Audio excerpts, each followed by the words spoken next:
On a parlé de pétanque il y a quelques instants, mais on va parler d'un autre sport très suivi ici, le football, avec Yannick Boli. Bonjour, rebonjour. Votre nom, on le connaît, vous êtes le neveu de Basile Boli. Vous êtes actuellement joueur au Ratchapuri FC ici à Bangkok, club entraîné par Stéphane Porato, ancien goal français. Il a succédé à Marco Simone, ancien joueur du PSG, entraîneur de Monaco. Vous qui avez joué notamment au PSG, en Bulgarie, en Ukraine, en Russie, en Chine, aux États-Unis.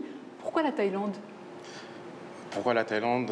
Tout simplement, en fait, j'ai eu la chance de voyager avec ma femme quelques années auparavant. J'étais tout simplement tombé amoureux de ce pays et puis j'ai eu la chance d'avoir l'opportunité et j'ai tenté la chance. Est-ce que les joueurs étrangers sont mieux rémunérés que les joueurs locaux? C'est peut-être ça aussi. Non, pas forcément. C'est vraiment, j'adore mon métier. Et bon, après, il faut savoir que quand on a la chance, encore une fois, de pouvoir visiter ce pays, on n'a qu'une seule envie, c'est de... Mais ils sont mieux rémunérés quand même, les joueurs étrangers. Là, je pense que la plupart, oui. Donc sans doute la Thaïlande, le nouvel Eldorado pour le football mondial. Pas forcément pour les Thaïlandais, mais pour les joueurs étrangers. Je pense qu'on est encore un petit peu loin, mais les choses progressent de chaque année. Et, je pense que d'ici quelques années, en tout cas, le championnat sera d'un bon niveau et ça pourra attirer pas mal de joueurs. Est-ce que, comme ailleurs, il y a un système de quotas ici en Thaïlande?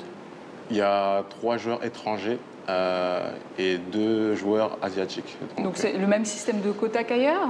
Même système en France, je crois, et en Chine, quand j'étais en Chine, en Russie. Donc ouais, c'est vraiment c'est similaire. Ouais, on vous voit d'ailleurs marquer un but à l'antenne. Mais vous pensez vraiment que le championnat thaïlandais puisse rivaliser avec des championnats sud-américains, européens? Comme je l'ai bien dit, faut savoir déjà que la Thaïlande, le championnat thaïlandais s'est développé il y a quelques années, c'est-à-dire à peu près 10 ans. Et je pense que les choses se feront naturellement, progressivement. Et c'est pour ça que pas mal d'étrangers viennent de plus en plus, justement pour ramener cette valeur ajoutée. Et d'ici quelques temps, pourquoi pas. Mais ils n'ont pas autant de moyens financiers que le géant chinois qui investit beaucoup, sans doute, dans le football aujourd'hui. Bon, bah, faut savoir qu'aujourd'hui, je pense pas. Mais ça viendra peut-être. Ça viendra, voilà. Alors Yannick, il y a une autre actualité qui déchaîne les passions en France, mais aussi en Europe, c'est le racisme envers les joueurs de couleur, envers les Noirs. Comment ça se passe en Thaïlande? Est-ce que vous vivez le même genre de problème?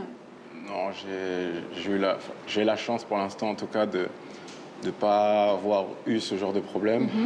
Je trouve ça triste.